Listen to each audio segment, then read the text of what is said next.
Demikian, terima kasih. Assalamualaikum warahmatullahi wabarakatuh. Waalaikumsalam warahmatullahi wabarakatuh.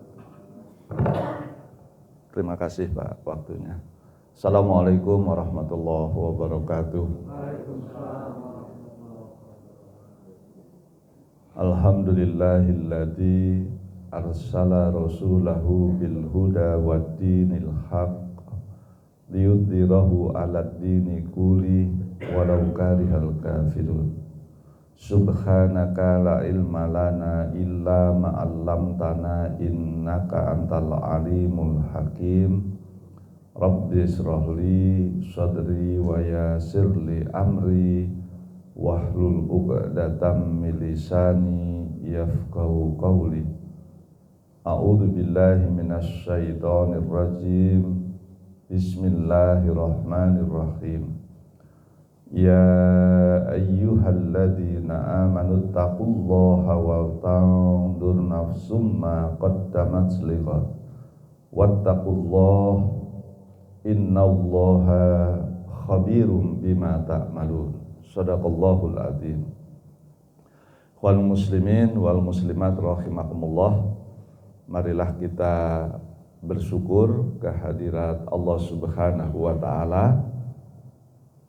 Seizin Allah atas nikmat iman, nikmat sehat dan perlindungan dalam perjalanan, maka kita dapat hadir menunaikan sholat subuh berjamaah dan diberikan keluangan waktu serta keikhlasan untuk hadir di majelis ilmu. Mudah-mudahan taklim kita pada pagi hari ini mendapatkan keberkahan dan limpahan rahmat dari Allah Subhanahu wa taala. Salawat serta salam marilah kita haturkan untuk baginda Rasulullah sallallahu alaihi wasallam.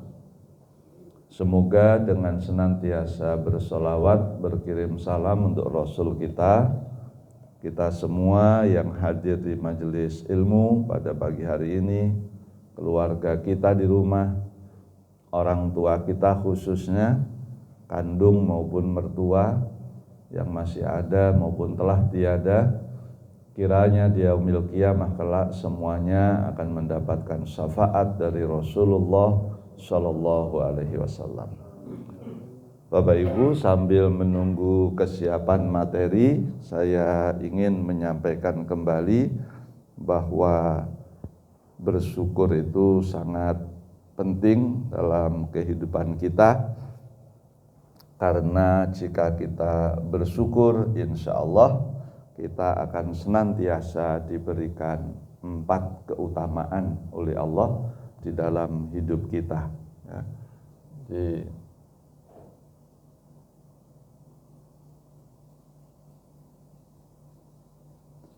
Kalau kita bersyukur, senantiasa diberikan 4 keutamaan. Ini dalilnya.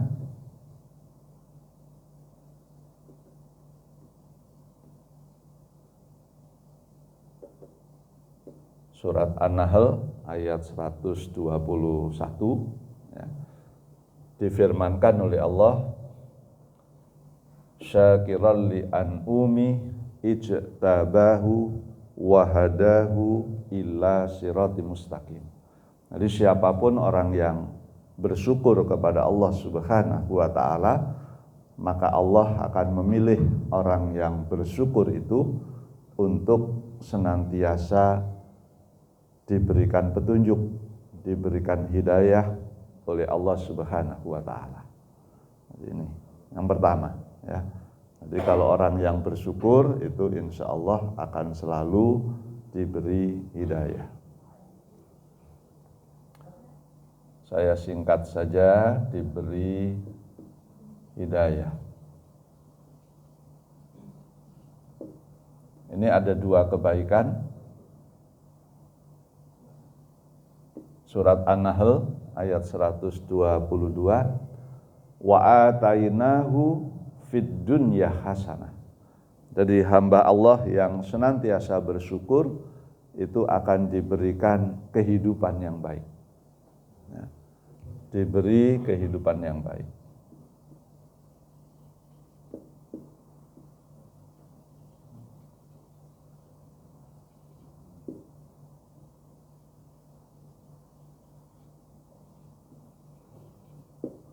Yang ketiga,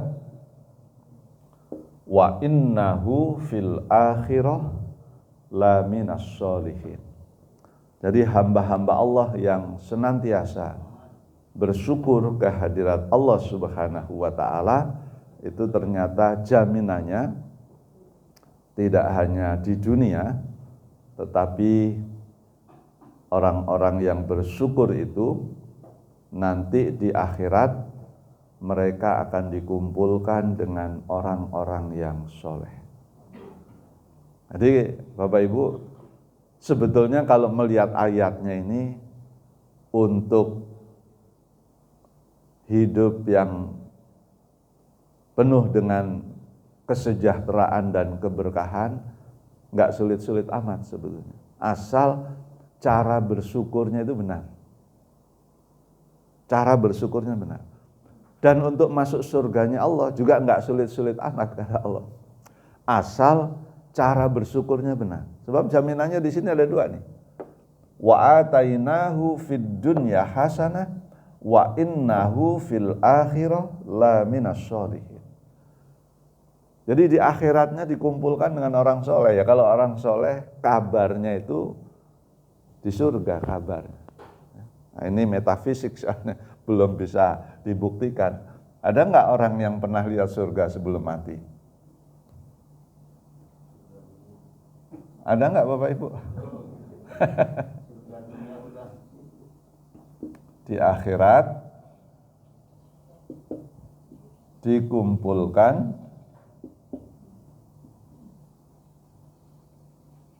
dengan orang soleh. Jadi kalau kembali kepada pertanyaan saya, emang ada manusia belum mati sudah pernah lihat surga? Ada. Siapa? Rasulullah Shallallahu Alaihi Wasallam. Kapan lihatnya? Waktu Isra Mi'raj. Jadi Rasulullah itu waktu Isra Mi'raj sama malaikat Jibril itu di Masjidil Haram itu dadanya dibelah dulu. Itu di hadis ya, Sahih Bukhari. Kemudian hatinya dikeluarkan sama malaikat Jibril. Dicuci dengan air Zam-Zam. Hati Rasul tuh di masa hidupnya tuh sebelum Isra Mi'raj. Ini bukan ilustrasi angan-angan saya, bukan. Ini betul-betul hadisnya begitu. Setelah dicuci dengan air Zam-Zam, dimasukkan kembali. Sebelum ditutup dadanya, dituangkan dua benda di dalam hati Nabi. Apa kedua benda itu? Satu, keimanan. Dua, kebijaksanaan. Makanya Rasulullah itu orang satu yang paling beriman, dua orang yang paling bijaksana di dalam menyelesaikan berbagai persoalan. Itu Rasul. Ada orang ini pezina, jawaban Nabi masuk surga, asal begini. Ada orang begini, jawaban Nabi bijaksana sekali. Ya. Dan Rasulullah Shallallahu Alaihi Wasallam ketika Isra dan Mi'raj itu, ini singkat ceritanya tentang surga. Begitu Rasulullah diajak memasuki surganya Allah Subhanahu Wa Taala, kata Nabi begitu menginjakkan kakinya di surga, tanah di surga itu mengeluarkan wewangian yang luar biasa, yang tidak pernah dijumpai wanginya di dunia ini. Luar biasa. Dan Rasulullah sebagai laki-laki terkagum-kagum pegang dinding-dinding surga. Semua dinding surga itu terbuat dari mutiara. Itu hadisnya begitu. Makanya kan ibu-ibu kepingin masuk surga, karena pingin lihat mutiara itu. Dan dikabarkan bahwa di surga itu ada bidadari-bidadari yang belum pernah disentuh laki-laki lain. Makanya bapak-bapak pun pingin masuk. Nah, itu. Lalu pertanyaan ibu-ibu, Ustaz, apakah nanti di surga pasangan kita suami yang sekarang? Saya jawab, tergantung keinginan ibu. Kalau ibu ingin berjumpa dengan suami yang sekarang di surga, maka jika ibu mempunyai suami yang mungkin kadang-kadang sholatnya lalai, sombongnya muncul, diingatkan supaya nanti bersama-sama masuk surga. Tapi kalau ibu ingin ganti pasangan, misalnya ya, sebetulnya sudah jenuh karena udah 40 tahun. Terus suaminya mulai bandel sholatnya, diingatkan nggak mau, biarin aja supaya ibu nanti ganti pasangan yang lain. Jadi tergantung kebutuhan kita. Yang bapak-bapak juga begitu. Bapak udah pulang ngaji, taklim sudah selesai, sampai rumah istrinya belum bangun, masih ketiduran. Dan itu sudah 35 tahun diingatkan, tetap aja begitu. Nah, bapak pingin ganti, ya sudah biarkan aja. Nggak usah dimarahi. Jadi sederhana sekali. Itu teorinya kira-kira begitu. Ya. Nah, kalau yang itu buatan saya. Hadisnya nggak ada. Itu buatan saya asli kalau itu. Silakan Bapak Ibu memaknainya dengan cara seperti apa. Ya. Ini. Nah ini.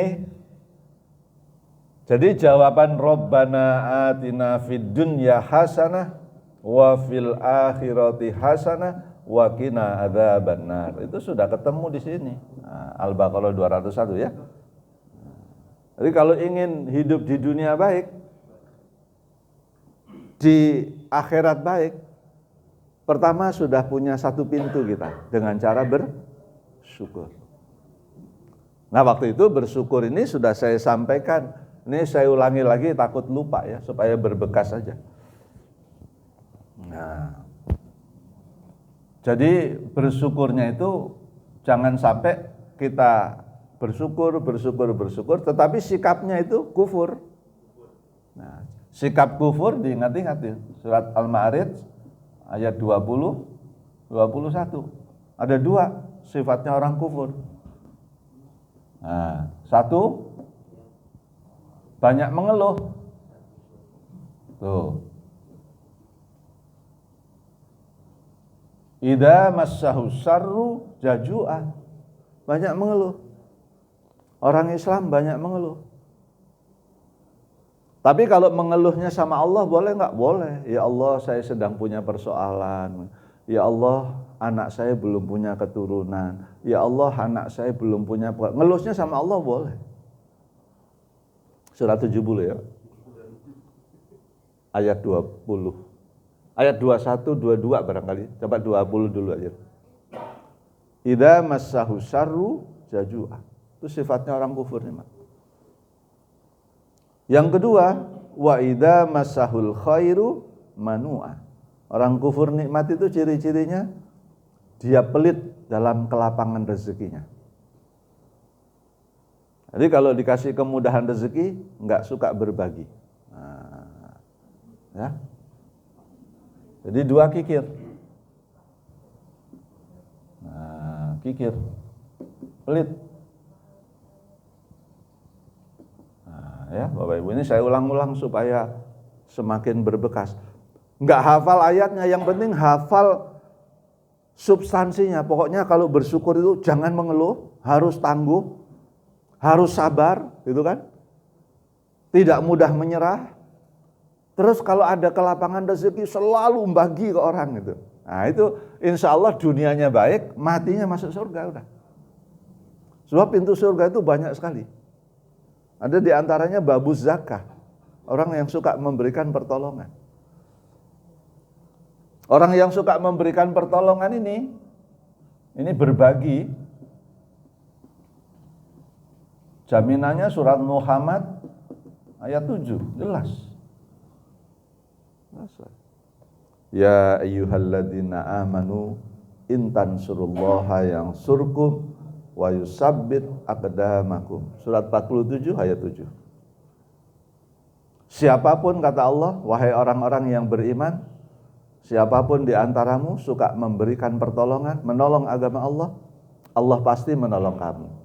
Jika kamu menolong agama Allah, Menolong agama Allah itu bukan Allah pertolongan ya, mengamalkan agama Allah dengan cara memberikan pertolongan. Niscaya Allah akan menolongmu dan meneguhkan kedudukan. Nggak ada cerita orang yang suka nolong hidupnya susah tuh, nggak ada ceritanya. Ini metafisika. Hanya bisa diyakini oleh orang yang secara empiris sudah mengamalkan sehingga dia merasakan kebenaran ayat ini. Jadi kebenaran ayat ini hanya diyakini secara sempurna oleh orang yang sudah mengamalkan, suka memberikan pertolongan kepada orang. Memberikan pertolongan itu bentuknya banyak. Saya sebagai dosen misalnya, ngasih pertolongannya bagaimana? Saya kalau dihubungi mahasiswa itu paling gampang menjawab. Misalnya, Pak, saya ingin bimbingan, Pak, kapan waktunya? Enggak, saya tunggu-tunggu sampai besok. Jadi kalau saya lihat WA itu, saya lihat WA dulu ada mahasiswa saya enggak yang minta tolong. Itu misalnya. Dan itu berkahnya kemana-mana. Tapi ada dosen, mahasiswa S3 saya dibimbing profesor 4 tahun enggak selesai. Begitu saya pegang 1 tahun selesai. Itu pejabat dinas Bekasi sini. Waktu itu sekretaris. Jadi orang eselon 2. Sampai bilang, Pak, saya semangat lagi loh dibimbing Bapak. Setiap kali di WA dijawab, setelah ditelepon diangkat. Udah dikasih 2-3 hari udah dikembalikan dengan feedback yang baik. Itu bagi saya meyakini itu memberi pertolongan. Ya. Bapak Ibu bentuknya macam-macam. Dan Bapak Ibu bisa menolong orang dengan kekuasaannya kan, dengan tangannya kan. Tapi bukan menolong dengan cara yang keliru ya. Menolong dengan cara yang benar. Jadi Bapak Ibu itu disuruh berkuasa, suruh nyari jabatan itu kan untuk mengubah keadaan. Jadi ini memberikan pertolongan banyak sekali. Jadi tidak selalu dalam bentuk harta ya, tidak selalu dalam bentuk harta. Memberikan pemikiran-pemikiran yang positif, yang baik. Ada orang stres di counseling, gitu. Itu memberikan pertolongan. Silakan. Dan imbalan yang ini manja abil hasanati falahu asru amthaliha. Surat Al-An'am ayat 160. Siapapun yang mengerjakan kebajikan, memberikan pertolongan, menafkahkan hartanya di jalan Allah, maka Allah akan membalas kebaikannya itu paling sedikit 10 kali lipat. 10 kali. Ya. 10 kali. Yang jelas-jelas kalau memberikan pertolongan dengan harta, Al-Baqarah 261 ini sampai dengan 700 kali kebaikannya. Ya, anehnya tapi banyak orang Islam tahu ayat-ayat ini, prakteknya selalu ragu-ragu. Apakah betul? Itu metafisika. Untuk membuktikan kebenarannya harus dipraktekkan dulu, maka dia secara empiris akan mengalami kebenaran ayat itu. Ya, Bapak Ibu sekalian. Sebab kalau kita tidak bersyukur ini jangan itu. Kalau tidak bersyukur lawannya, maka surat An-Nahl ayat 112. Libasal ju'i wal khaufi bima kanu yasna'un. Jadi kalau kita mengingkari nikmat-nikmat Allah, diberikan kelapangan rezeki, enggak menolong Allah, maka nanti dijadikan kepadamu pakaian ketakutan dan pakaian kelaparan. Secara kolektif, maka terjadilah keburukan-keburukan itu di suatu negara, maka penduduknya banyak yang kelaparan, banyak yang ketakutan. Ya, ini. Dan kita Bapak Ibu sekalian, habis ini masuk ke materi, kita lanjutkan. Ya. Halamannya sudah ketemu kan Pak Aid ya? Slide ke berapa? Kita harus istiqomah Bapak Ibu ini, harus secara konsisten memelihara ini ya, istiqomah. Sebab orang yang istiqomah ya, konsisten mempertahankan nilai-nilai tauhid, mempertahankan kebaikan, mempertahankan kebenaran yang ada pada dirinya, maka jaminannya ini kan indah sekali. Surat Fussilat ayat 30, 31, surat 41 Pak. Orang yang istiqomah dalam kebaikan. Jadi kebaikan itu perlu kesinambungan. Jangan kadang-kadang jadi orang soleh, kadang-kadang jadi orang bandel.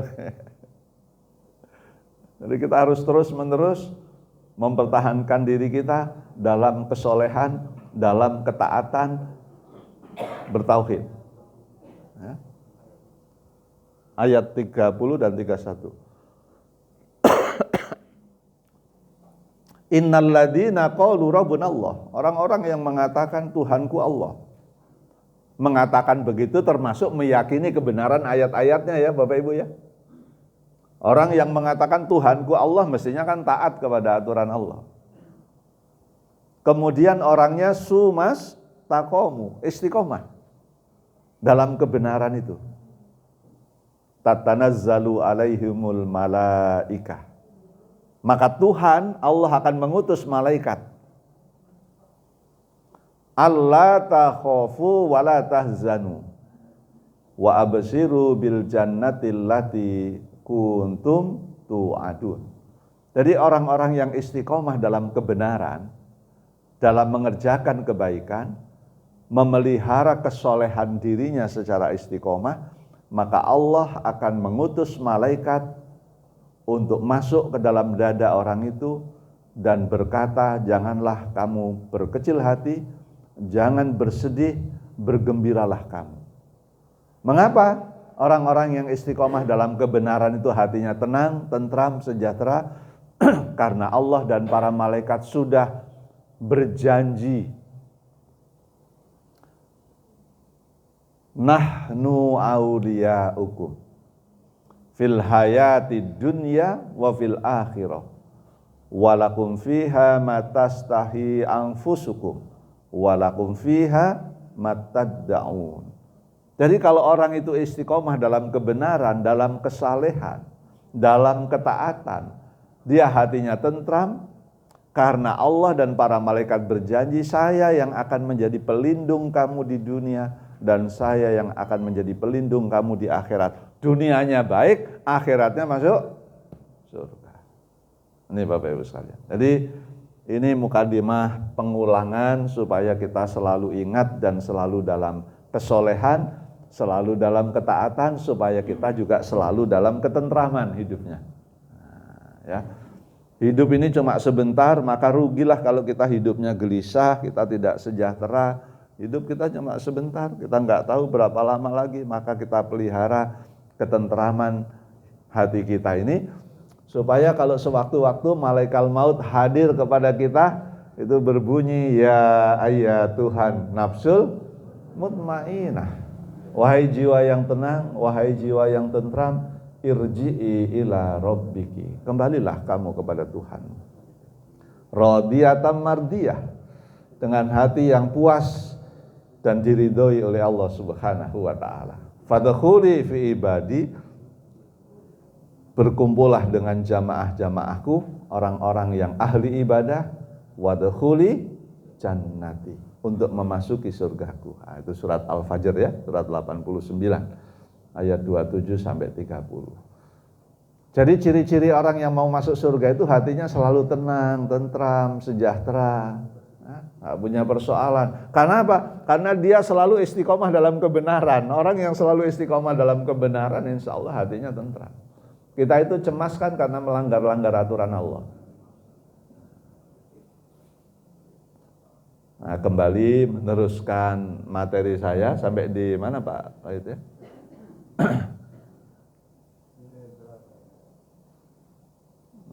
Slide ke berapa ini? Ya, jadi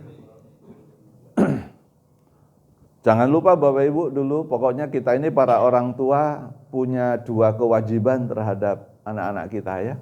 Punya dua amanah dari Allah. Yang pertama amanahnya adalah surat An-Nisa ayat 9. Nah, ini kita para orang tua jangan lupa nih. Wal yahshal ladina law taraku min khalfihim dzurriyyatan di'afan khafu alaihim falyattaqullah wal yaqulu qaulan sadida. Jadi amanah yang diberikan oleh Allah kepada kita pertama kali terhadap anak-anak kita adalah Jangan sampai kita para orang tua meninggalkan keturunan-keturunan yang lemah kesejahteraannya. Jangan sampai kita meninggalkan keturunan yang lemah ekonominya. Jangan sampai kita meninggalkan keturunan yang lemah kesejahteraannya. Surat An-Nisa ya Pak, ayat 9, surat 4 ayat 9. Itu amanah pertama. Dan sampai sekarang belum ada riset terbaru untuk membuat orang sejahtera tidak lain adalah memberikan pendidikan yang terbaik. Tuh, sampai sekarang belum ada pengganti. Dan itu sudah diucapkan oleh Imam Syafi'i yang sekian lama yang lalu. Man aroda dunya fa'alaihi bil ilmi. Kalau engkau ingin menguasai dunia, maka kuasailah ilmunya. Jadi kalau mau hidup sejahtera para orang tua, pastikan bahwa anak-anaknya itu berpendidikan terbaik, tertinggi. Jangan pendidikan SMP kita sudah senang walaupun dia bisa bisnis. Saya belajar sama saudara kita yang Cina ini, jangan dipotong nanti dikira saya menghina Cina. Ya, harus dipelintir. Padahal saya belajar, saya sudah sampaikan di sini, saya beli raket di Wimbledon, di Kohenki. Kok mana anaknya yang biasa melayani saya? Lagi di Australia Pak Sugiarto. Ngapain? Ngambil MBA. Oh mau jadi pegawai dia? Enggak. Untuk berbisnis itu harus ngambil MBA. Cina, luar biasa. Jadi walaupun SMP, SMA bisa survive, tapi untuk quality life, pastikan pendidikannya bagus. Karena ukuran hidup baik itu bukan cuma materi ya Bapak Ibu ya. Tapi keluarganya keren gitu, ngobrolnya kalau nggak bahasa Arab, bahasa Inggris gitu. Loh kalau gitu bahasa Indonesia rendah Pak, agak rendah dikit. Ya, maksud saya pastikan anak-anak kita itu komunikasi bahasa internasional pun cakap gitu. Life skill-nya bagus. Nah, saya jadi ingat karena kemarin gara-gara ngumpul teman-teman kuliah di kampus, kangen aja tiba-tiba pengen ke kampus, padahal kampus sepi banget. Kan Covid. Kampus yuk, 8 orang. Ngobrol, menceritakan teman yang IP-nya 3,8, yang menceritakan IP-nya 4. Sempurna Pak, A semua. Jadi sarjana A semua. Tapi sekarang kok hidupnya begini? Saya bilang, untuk bisa hidup baik itu orang nggak cukup punya academic skills, keterampilan akademis. Tapi harus punya life skills. Dia harus punya self leadership. Dia harus punya self management. Komunikasinya harus bagus. Dia harus punya adversity quotient, punya ketangguhan. Wah, itu semuanya harus diajarkan oleh kita untuk anak-anak kita. Ya. Nah, untuk itu kan orang tuanya harus berkualitas. Ini luar biasa ini. Ya, tuh, itu amanah pertama. Amanah kedua, nggak cukup kita bangga punya anak sukses di dunia, tapi dia tidak ahli surga. Ya, surat berapa itu? 66 ayat 6 ya, yang sangat terkenal. Ya ayyuhalladzina amanu qu anfusakum wa ahlikum nar. Jadi yang sukses itu adalah bisa meninggalkan keturunan yang bisa menjaga legacy, kehormatan, kesalehan, kesuksesan orang tua. Jadi bukan untuk melanjutkan kesuksesan ya, bahasa saya tadi ada melanjutkan kesolehan keturunan. Seperti keturunannya Nabi Ibrahim alaihissalam, soleh. Sampai bapaknya udah meninggal dikenal orang, ini dari kakeknya emang keturunan orang soleh gitu loh. Ya, dari kakeknya, dari buyutnya ini soleh semua keturunannya, sampai keturunan yang kesekian kali masih soleh. Jangan yang dibanggakan cuma kesolehan ekonomi, dari kakeknya emang keturunan orang kaya dia, bukan itu. Tapi secara komprehensif. Nah, ini jadi turun-temurun ini ada legacy, ada kelanjutan sejarah yang dikenang orang. Kehormatannya ini memang dari dulu ini keturunannya orang baik ini ya. Anak-anaknya soleh semua, pinter semua. Luar biasa ini.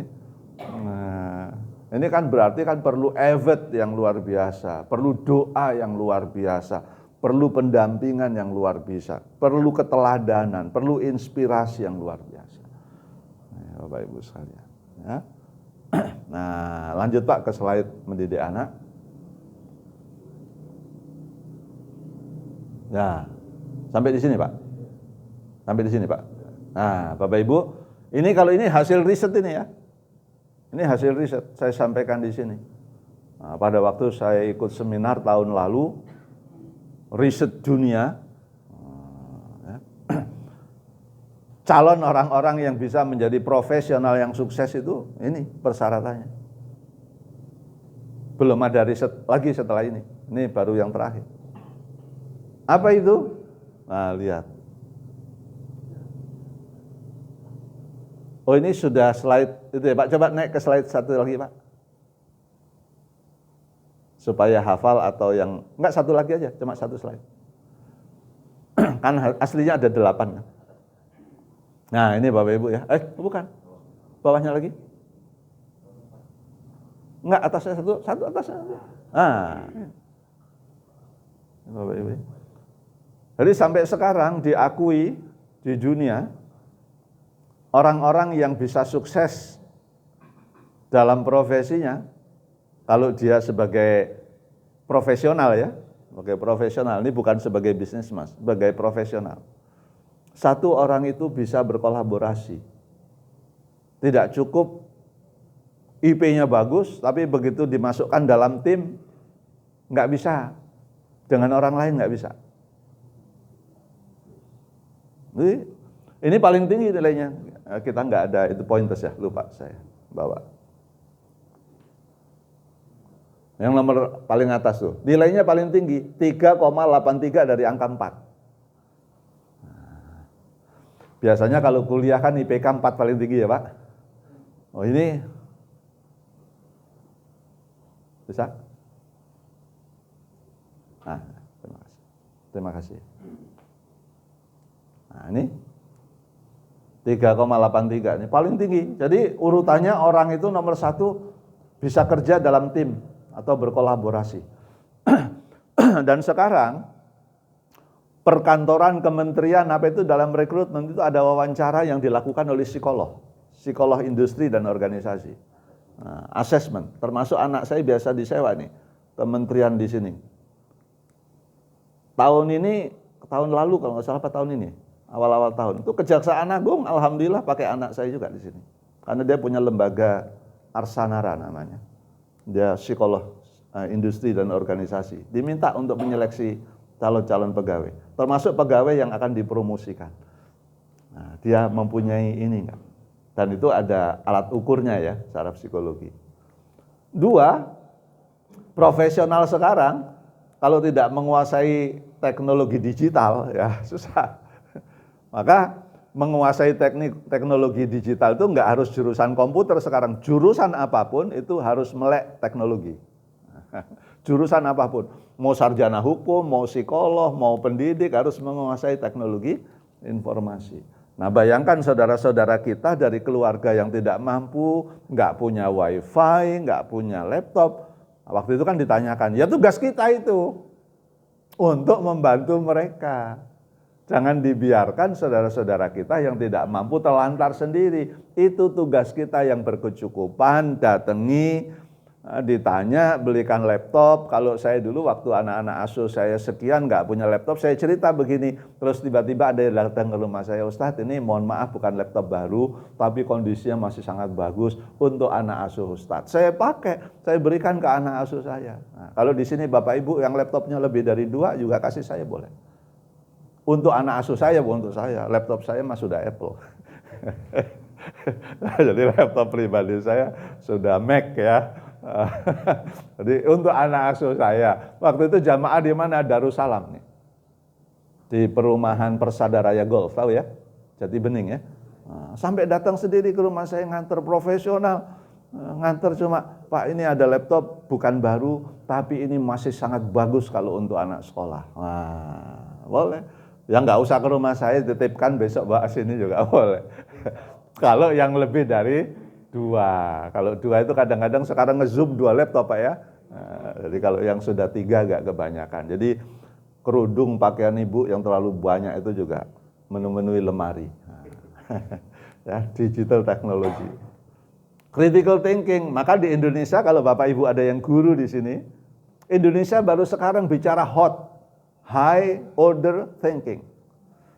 Dulu orang Indonesia kalau ngasih soal hafalan semua, pilihan ganda semua, itu namanya low order thinking. Maka orang Indonesia itu cuma pandai dalam hafalan tetapi tidak kritis di dalam menyelesaikan persoalan. Sekarang soalnya diubah dengan soal-soal hot istilahnya. Kalau Bapak Ibu masih punya anak yang SMA, SMP, itu sekarang belajarnya why, how, ya, kenapa, bagaimana. Tidak dikatakan kapan perang Diponegoro terjadi, nggak begitu lagi. Nggak boleh. Ini ketinggalan jauh Indonesia. Ya, ketinggalan jauh. Nih nilainya. Maka orang-orang yang IP-nya 4 tetapi dia tidak mempunyai problem solving, ini kan bisa diukur karena ini ada instrumennya mengukur ini. Nah, mempunyai oral written communication. Sekarang lagi dibuka itu lamaran, ya, namanya apa, higher project gitu ya, untuk perguruan tinggi. Donasinya dikelola oleh Arizona State University, nilainya sekian triliun. Itu salah satu yang direkrut. Itu mempunyai kecakapan berkomunikasi secara verbal dan tertulis tapi dalam bahasa Inggris. Itu salah satu persyaratannya. Saya ada linknya. Ya. Ini Bapak Ibu. Lanjut Pak. Jadi ini mohon anak-anak kita dipenuhi ini. Biasakan jangan mempunyai anak dididik suka benci sama orang. Jangan main sama anak tante itu, tantenya begini. Oh, itu ngajari kita. Dia justru harus diajari walaupun tetangga kita agamanya berbeda, apa beda? Suruh bergaul dengan mereka. Lintas agama, lintas kultural. Lintas etnik. Nah, ini ada di sini nih. Professional work ethic. Jadi punya etika di dalam kerja, beradaptasi sesuai aturan dan budaya kerja. Salah satu, Bapak Ibu juga mungkin sudah, tapi saya juga kepada anak saya yang masih paling kecil karena sudah bekerja, saya bilang, nak kalau pulang jangan selonong boy. Ya, selalu pamitan sama atasannya. Pak, Ibu, kayak si Randy pembantunya Aldebaran dulu, Bu. Ibu nonton Ikatan Cinta kan? Enggak. Kan si Randy pembantunya Aldebaran tuh selalu ngomong, ada lagi Pak Al yang bisa dibantu. Kalau belum disuruh pulang sama Aldebaran, dia nggak pulang. Kalau sudah disuruh, sudah Ren, kamu pulang saja, nggak ada lagi yang, baru dia pulang. Tapi selalu nanya, apakah ada lagi yang bisa dibantu Pak? Nah, itu. Jadi profesional itu harus seperti ini, punya work ethic. Nggak karena jamnya pulang tiba-tiba hilang gitu. Bapak Ibu tapi suka kritis kan, Pak bagaimana kalau karyawannya 1000, apakah harus pamitan semua? Hanya kepada atasan langsung aja. Nah, tapi itu biasanya secara alamiah tidak semua orang suka begitu, hanya 1-2 orang. Itu nanti yang akan sampai kepada jabatan manajemen ya, jajaran manajemen yang selalu minta untuk diberikan tugas tambahan. Yang itu dalam bahasa leadership punya OCB. Organizational Citizenship Behavior. Jadi dia bekerja melampaui tanggung jawabnya. Biasanya orang yang suka bekerja melampaui tanggung jawabnya, dia akan sampai di atas. Karena dia mau dikasih tugas tambahan, tapi ada orang lain, ya disesuaikan dengan gajinya aja kerjanya. Gajinya sekian kok mau kerjanya seperti itu kan ada. Tapi ada orang dengan gaji yang kecil, dia ingin menunjukkan kinerja melampaui gaji yang diberikan. Itu yang dimaksud OCB, Organizational Citizenship Behavior, perilaku kewarga organisasian. Nah, ya. Ini apa Pak? Suruh. Ya, ya. Nah, punya leadership. Leadership ini orang sebelum bisa mimpin orang lain harus punya self leadership. Apa itu self leadership? Ini teorinya bahasa Inggris dulu saya sebut, saya sambil menghafal supaya nggak hilang ini ilmunya ya. Self leadership is the practice of intentionally influencing your thinking, your feeling, your actions towards your objective. Apa itu? Self leadership itu adalah praktek secara sadar untuk selalu mampu membimbing pikirannya sendiri, perasaannya sendiri, tindakannya sendiri untuk mencapai cita-cita pribadi. Itu enggak semua orang. Ada orang cita-citanya pengen jadi orang sukses, tapi lihat temennya main, dia pengen main. Dia enggak mampu mengendalikan pikirannya. Jadi ada orang pengen jadi orang sukses, tapi tidak mampu mengendalikan emosinya. Apalagi sampai kepada tindakan. Jadi orang-orang sukses itu biasanya karena dia mempunyai self leadership. Ya ini bukan saya paling pintar, kita bersama-sama mengingatkan diri kita supaya anak-anak kita itu seperti itu. Jadi mampu menguasai pikiran, mampu menguasai perasaan dia, mampu menguasai tindakan dia untuk mencapai cita-cita pribadi. Nah baru nanti bisa mimpin orang lain. Kalau sudah mimpin orang lain itu orangnya punya visi, orangnya bisa membangun trust. Bangun trust itu yang paling sederhana adalah jangan cuma nyuruh orang, dia sendiri enggak. Misalnya menyuruh orang berperilaku jujur tapi dia tidak jujur. Menyuruh orang untuk disiplin, dia sendiri tidak pernah datang lebih dulu. Menyuruh orang apalagi ya macam-macam lah. Hidup sederhana tapi dia sendiri berkemewahan misalnya. Kalau Nabi kan nyuruh zuhud, Nabi sendiri, Nabi itu orang kaya enggak? Kaya. Ya, tapi enggak mau ditampakkan. Gitu. Nah, makanya dicontoh. Multicultural. Nah, tidak suka, ini sukunya apa? Ini agamanya apa? Bisa bekerja sama dengan multi etnis. Ini punya career management. Nah, ini tadi sudah bagian dari mengelola karir ya, nilai termasuk mengelola diri sendiri ada di sini. Nah ini penting Bapak Ibu. Lanjut Pak, satu slide lagi barangkali, baru tanya jawab.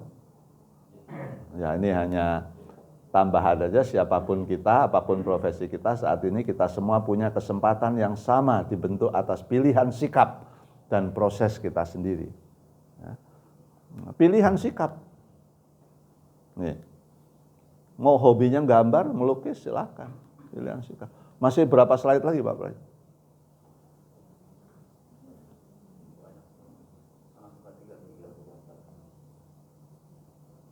Berarti kalau ada waktu lagi masih lanjutin ya Pak ya, biar selesai ya. Nah kembali lagi Pak, coba. Ya, bawahnya. Nah sampai di sini ya. Oh ini tadi sudah saya kutip nih. Be a leader, at least for yourself, self leadership. Nah, satu slide ke bawahnya. Sudah sampai di sini kita. Ya, tadi ya, sudah saya kutip nih. Self leadership is the practice of intentionally influencing your thinking, your feeling, your actions towards your objective. Menurut bukunya Brian. Nah, jadi kepemimpinan pribadi itu adalah praktek secara sadar memengaruhi cara berpikir Anda, perasaan Anda, tindakan Anda untuk mencapai objektif. Nah, ini ada ucapan Margaret Thatcher ya. Nah, yang muda-muda ini kan seneng dengan kalimat-kalimat begini. Apa kata Margaret Thatcher? What's your thought, for they become your words. Nah, ya nggak ada di sini kali. Perhatikan pikiranmu, karena pikiranmu itu suatu ketika akan kamu ucapkan. Ya. Kalau ibu pingin makan gado-gado, suatu saat akan ngomong, kok pingin makan gado-gado ya kan gitu ya Bu ya. Itu dimulai dari pikiran tuh. Kalau bapak-bapak bukan gado-gado Bu, pingin mobil Matic yang lain. Nah, kok saya pingin mobil tipe ini. Lalu ketika diomongkan itu ke istrinya, ke anaknya, wah kalau bisa pingin mobil ini ya. Itu kan dari pikiran dulu. Nah, itu kata Margaret Thatcher, what's your thought, for they become your words. Perhatikan pikiranmu, karena pikiranmu itu suatu ketika akan terungkap dalam perkataanmu. What's your words, for they become your actions. Perhatikan ucapanmu, karena ucapanmu itu suatu ketika akan kamu lakukan. Ya. Itu. Bapak-bapak yang suka ngomong di lapangan tenis pingin kawin lagi kan sering tuh teman-teman saya itu. Iya itu kalau di lapangan tenis itu kok ceritanya pengen kawin, tapi nggak kawin-kawin, Bapak cuma berani ngomong, saya bilang gitu, saya ledekin. Sampai sekarang nggak ada juga yang nambah. Hanya obrolan aja. Itu bapak-bapak tuh Bu, kalau ngumpul tuh, ingetin tuh. Ya. Jadi, what's your words for they become your actions. Tapi yang paling penting itu begini sebetulnya. Perkataan yang diulang-ulang, itu ilmunya di situ. Perkataan yang diulang-ulang itu bisa menguatkan tindakan. Misalnya perkataan yang diulang-ulang itu waktu saya bimbing umroh tahun berapa gitu di Patuna, teman sekamar saya, kebetulan levelnya waktu itu masih senior manager, pingin jadi direktur. Sehari dia harus menulis 50 kali Bu di buku catatannya. Tahun sekian saya harus menjadi direktur ini. Tahun sekian 50 kali tiap hari sampai bukunya itu penuh. Tulisannya hanya begitu aja, tahun sekian saya harus jadi direktur ini. Itu akan terbawa di subconscious, ya kan? Dalam pikiran subconscious kita, terbawa dalam mimpi dan itu memengaruhi tindakan dia. Nah, teori motivasi itu, hebat itu. Sampai juga dibilang, saya kepingin BMW seri 5 warna merah. Saya pingin BMW seri 5 warna merah, tulis aja. Nah, ya. Saya nggak pernah nulis gitu. Karena itu tidak smart untuk saya. Nah, smart itu spesifiknya boleh, pingin mobil BMW warna merah serinya smart, ya. Kemudian apa? Measurable, terukur nggak dengan resources yang saya miliki. Kalau nggak terukur ya jangan ya. Kemudian hanya achievable nggak, ya kan? Daripada nanti cuma jadi hayalan aja gitu, achievable, ya.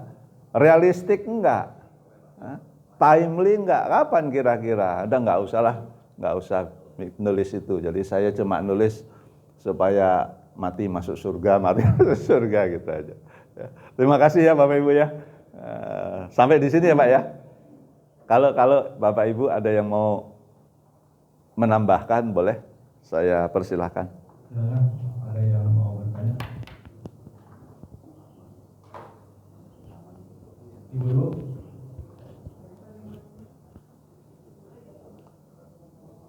Udah jelas kali ibu-ibu. Masalah tadi nambah ya.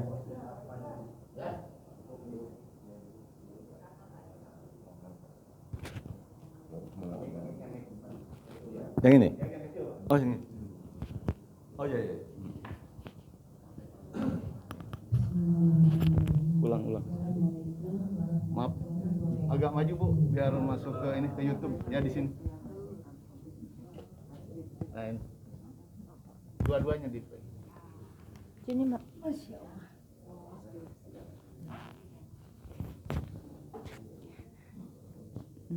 Syukron Pak Ustadz, materinya hari ini bagus sekali, menarik.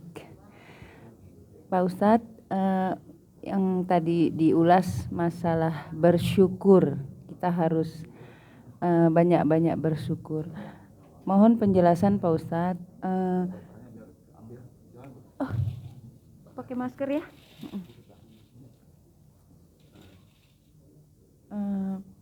Pak Ustadz, seorang mukmin itu menyikapi ketika mendapat musibah dan ketika mendapat anugerah semuanya dipandang baik. Tetapi manakala manusia mendapat musibah, apakah itu lebih berat ujiannya daripada orang yang mendapat nikmat dan bersyukur? Mohon penjelasannya Pak Ustadz. Assalamualaikum warahmatullahi wabarakatuh. Terima kasih Bu. Syukron. Kalau saya ulang pertanyaan Ibu tadi kira-kira adalah apakah yang mendapatkan musibah atau mendapatkan ujian kesulitan itu lebih berat dibanding orang yang mendapatkan kenikmatan, barangkali gitu ya? Betul ya Bu ya? Nah, terutama Ibu yang bertanya, begitu pikiran Ibu? Nah, jadi apakah orang yang dapat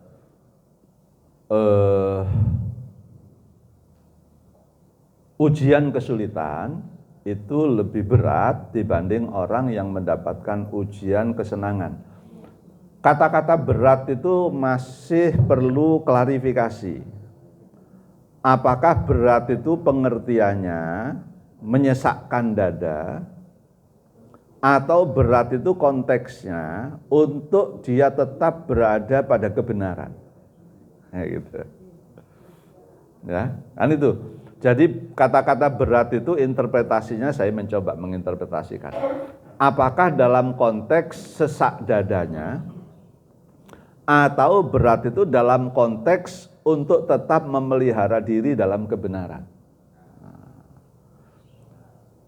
Sampai sekarang, tapi saya tidak mengatakan tidak ada dalilnya Ibu ya. Sampai sekarang saya belum ketemu dalilnya. Bahasanya belum ketemu dalilnya mana yang lebih berat. Tetapi faktanya saya mau mengatakan ada orang yang dalam kesulitan, tapi kalau ditanya gimana kabar, alhamdulillah, habis itu nggak ada keluh kesahnya dia. Padahal hidupnya biasa-biasa aja saya lihat. Tapi ada orang yang dalam kecukupan, gimana kabar Pak? Ya ginilah Ustadz, namanya juga sudah berumur. Ada lanjutannya gitu ya. Jadi agak sulit saya menafsirkan. Ini sebetulnya yang berat, yang sulit ini atau yang kecukupan tapi ada sakitnya. Tapi yang dalam kesulitan dia merasa dalam kesehatan, dalam itu. Nah itu pertama. Jadi sehingga saya tidak bisa mensintesiskan, tidak bisa menyimpulkan mana lebih berat. Itu contoh sederhana dalam konteks sesak di dada. Dalam konteks kebenaran, kesalehan, orang yang diuji dengan kesulitan-kesulitan ini, dia bisa hidup soleh. Tapi begitu orang yang diuji dengan kesenangan ini, maksiat melulu kerjanya. Ini mana yang lebih berat jadinya itu. Karena dia kan punya potensi Pak untuk berbuat maksiat. Dia punya power kan. Harta ada. Itu nggak gampang untuk orang yang tetap soleh dalam kecukupan, itu nggak gampang. Ya, dia punya fasilitas harta untuk jadi sugar daddy. Bapak Ibu nggak pernah tahu kata-kata sugar daddy. Lebih baik nggak usah saya jelaskan. Tapi Ibu kan bisa ngecek di Google nanti. Tapi nggak usah dicatat loh itu mah. Nggak usah dicatat. Saya kalau ngobrol-ngobrol itu, mohon maaf kalau di sini Bapak ada yang main golf ya. Saya juga pernah main golf meskipun nggak pernah sekian hole, cuma driving kan nggak bisa-bisa, jadi udahlah. Itu pun dibayarin, bayar sendiri nggak sanggup saya. Karena dibayari jamaah di Ramangun, Ustaz ayo main golf.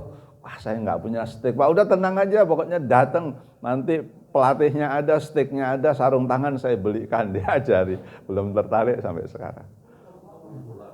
Iya, sebab nanti kalau udah tertarik susah berhenti katanya. Perjalanan sama mainnya itu paling nggak 6 jam ya. Nah itu malah beliau yang pesan, udahlah Pak kalau bisa nggak usah main golf, nanti ketemu caddy-nya susah pulang Bapak gitu. Nah itu biasanya orang yang berkecukupan loh. Maka karena pertanyaan Ibu, maka saya ngomong kemana-mana. Jadi konteks berat itu dalam konteks sesak dada, atau berat dalam konteks mengendalikan diri supaya tetap dalam kesolehan. Mungkin sih yang ditanyakan Ibu, mungkin saya nebak-nebak, berat dalam konteks dadanya sesak, menderita gitu ya. Tapi kalau lihat ayatnya, misalnya surat Al-Baqarah 214. Ini ujian yang paling berat nih Bu yang saya sampaikan, sebab bahasanya malapetaka gitu. Kesengsaraan yang luar biasa. Ini kan Allah menggambarkan orang-orang yang beriman dan Rasulullah Shallallahu Alaihi Wasallam.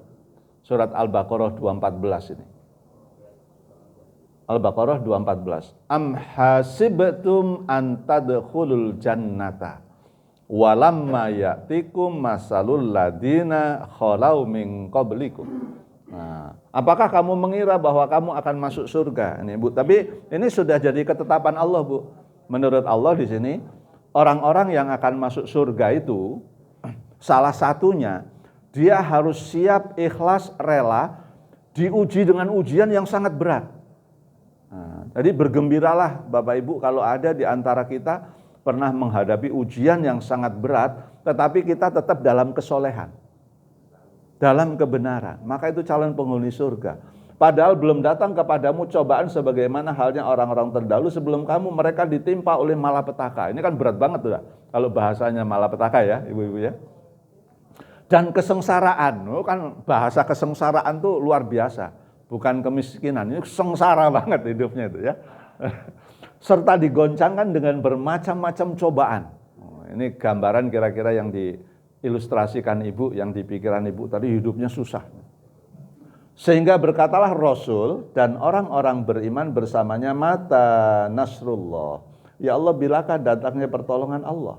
Ingatlah sesungguhnya pertolongan Allah itu amat dekat. Nah, di sini ya ista'inu bisabri wassalah. Tapi kata sabar harus dimaknai dengan benar. Nah, dan nanti diuraikan lagi di pertemuan yang akan datang. Yang penting Bapak Ibu nggak bosan aja. Ya, gitu ya Bu ya. Jadi saya tidak bisa menentukan mana lebih berat. Tapi kalau lihat ini orangnya kokoh ini, walaupun diuji dengan kesengsaraan cuma mengatakan mata nasrullah. Inna lillahi wa inna ilaihi rajiun. Dia tetap dalam kesolehan. Buktinya sholatnya tetap berjamaah. Kalau ditanya tetap alhamdulillah. Tapi yang hidup mewah tadi udah maksiat kemana-mana, udah itu ya nggak tahu saya. Terima kasih Bapak Ibu ya. Mungkin dari Bapak ada lagi?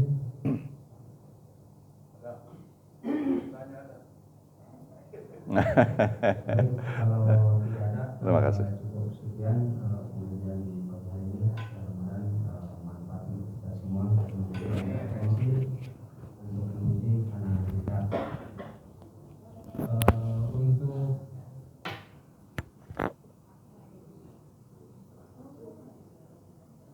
Untuk itu kita tutup pengajian ini dengan Al-Fatihah. Subhanaka Allahumma wa bihamdika asyhadu an la ilaha illa anta astaghfiruka wa atubu ilaik. Sudah disiapkan oleh Ibu Hajah Nurul Fitri. Jazakallahu khairan. Terima kasih. Wabillahi taufiq wal hidayah. Assalamualaikum warahmatullahi wabarakatuh. Waalaikumsalam warahmatullahi wabarakatuh.